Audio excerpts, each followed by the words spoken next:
এই যে ৮টি ডালিয়া গাছ দেখছেন, এগুলি আমি দানা থেকে চারা তৈরি করেছিলাম। আরও কিছু গাছ আমি আমার বন্ধুবান্ধবকে দিয়েছি। এই গাছগুলি বেশ বড় হয়ে উঠেছে। এখন আমি কি সার দেব, কি পরিচর্যা করব, সেটি আমি আপনাদের সাথে শেয়ার করব।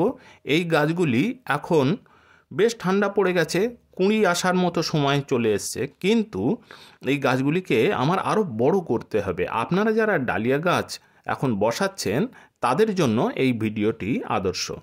ডালিয়া গাছ একটু বেশি খাবার পছন্দ করে, সেই কারণে এই গাছের গোড়া আগে একটু খুঁচিয়ে আলগা করে নিন, যাতে আপনি নতুন করে সার দিলে সেই সার সহজেই এই মাটিতে অ্যাবজর্ব হতে পারে।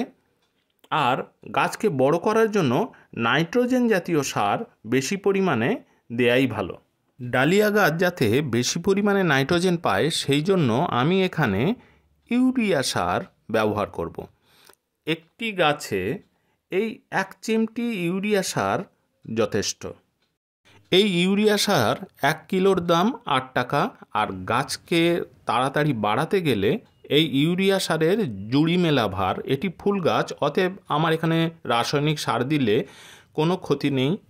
এতে গাছ বাড়বে তাড়াতাড়ি এবং কাণ্ড বেশ মোটা হয়ে উঠবে।